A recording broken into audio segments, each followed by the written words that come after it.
ब्रह्मा और सरस्वती की कहानी उस समय शुरू होती है जब सृष्टि की रचना हो रही थी।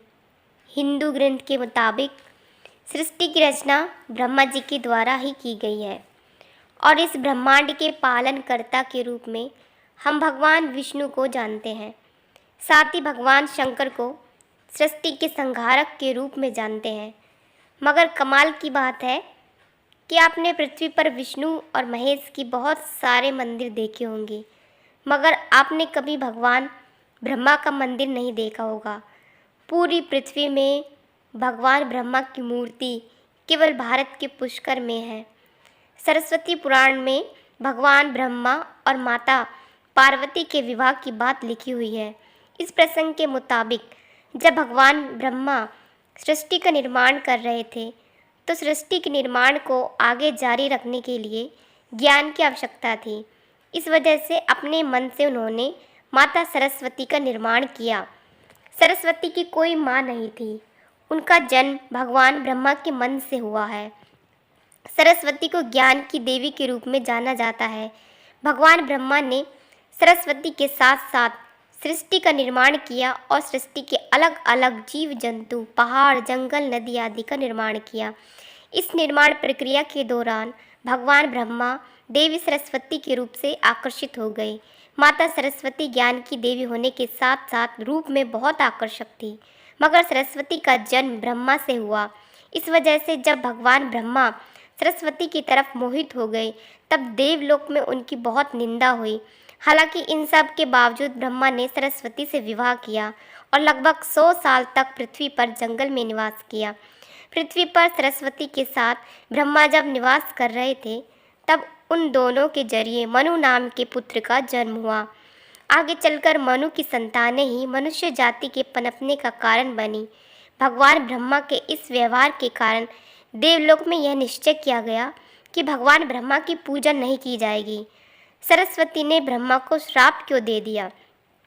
सरस्वती पुराण में बताया गया है कि भगवान ब्रह्मा ने सरस्वती को अपने मन से उत्पन्न किया था और माता सरस्वती की खूबसूरती पर मोहित हो गए थे। जब माता सरस्वती इस बात को समझ गई तब भगवान ब्रह्मा की नज़र से बचने के लिए वो रूप बदलकर धरती पर आ गई। मगर ब्रह्मा जी ने हार नहीं मानी और माता सरस्वती की खोज पर निकल गए। भगवान ब्रह्मा माता सरस्वती के साथ शारीरिक संबंध बनाना चाहते थे और सरस्वती इसके लिए तैयार नहीं थी। सरस्वती ने ब्रह्मा को श्राप दिया कि धरती का निर्माण करने के बावजूद धरती पर आपकी कभी पूजा नहीं होगी। ब्रह्मा और सरस्वती का संबंध क्या है? ब्रह्मा और सरस्वती दोनों ही हिंदू धर्म में बहुत ही महत्वपूर्ण देवी देवता के पात्र हैं। इनसे जुड़ी किसी भी जानकारी पर भरोसा करने से पहले आपको वेद पुराण पढ़ना चाहिए। सबसे पहले आपको बता दें कि हिंदू धर्म की सारी जानकारी वेद में दी गई है। हिंदू धर्म वेद से शुरू होता है। इसके साथ ही वेद में इस तरह कि किसी भी देवी देवता का वर्णन नहीं है। हम जितने भी देवी देवताओं के बारे में जानते हैं उन्हें केवल पुराणों में लिखा गया है। अब आपको यह भी समझना होगा कि ब्रह्मा और सरस्वती के संबंध को लेकर जो जानकारी दी जाती है उसमें कहा जाता है कि इस जानकारी को सरस्वती पुराण से लिया गया है। मगर सरस्वती पुराण नाम का कोई भी पुराण हिंदू धर्म में मौजूद नहीं है।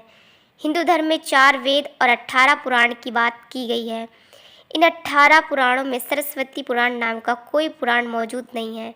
कुछ बड़े पुराणों को उप पुराण में विभाजित भी किया गया है, मगर उप पुराण में भी सरस्वती पुराण नाम के किसी भी पुराण का जिक्र नहीं है।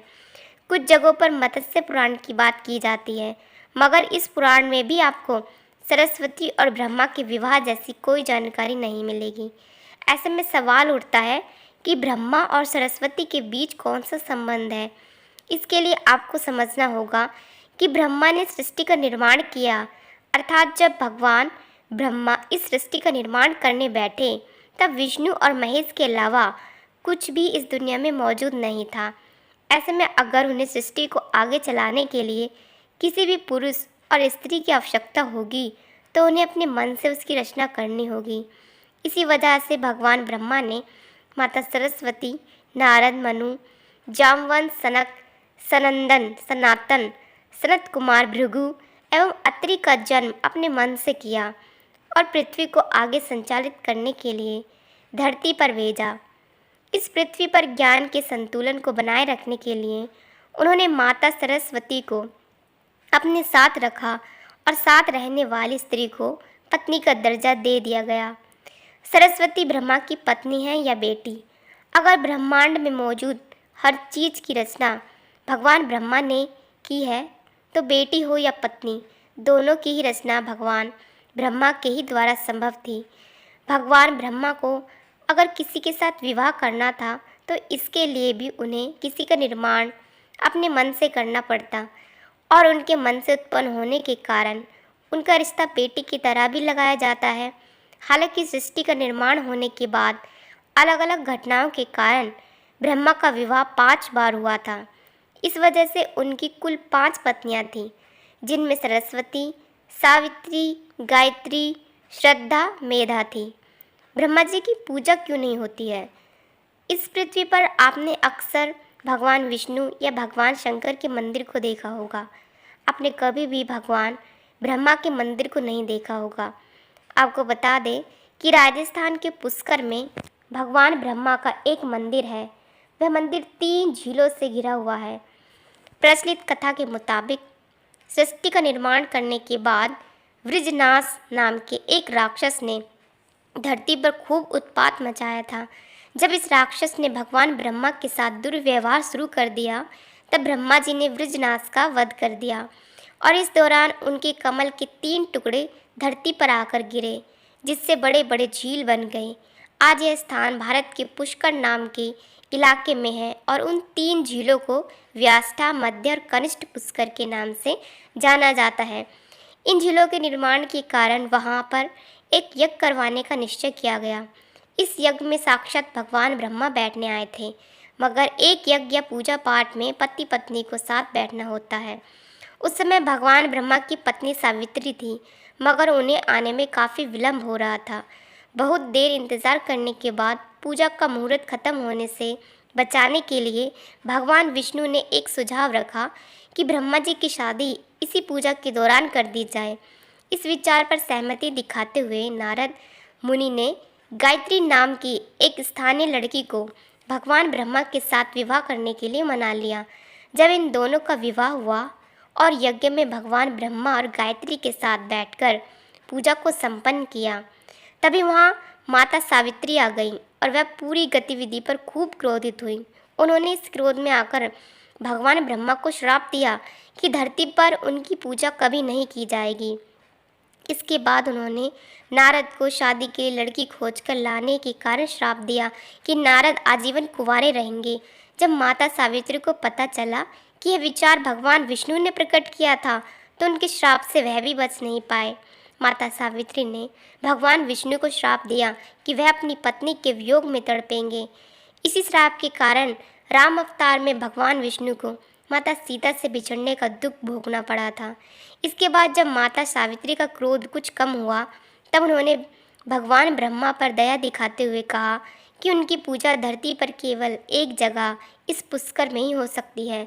इसके बाद भगवान ब्रह्मा के इस व्यवहार से आहत होकर वह पुष्कर के समीप रत्नागिरी नाम के पहाड़ पर चली गई और हमेशा के लिए तपस्या में लीन हो गई।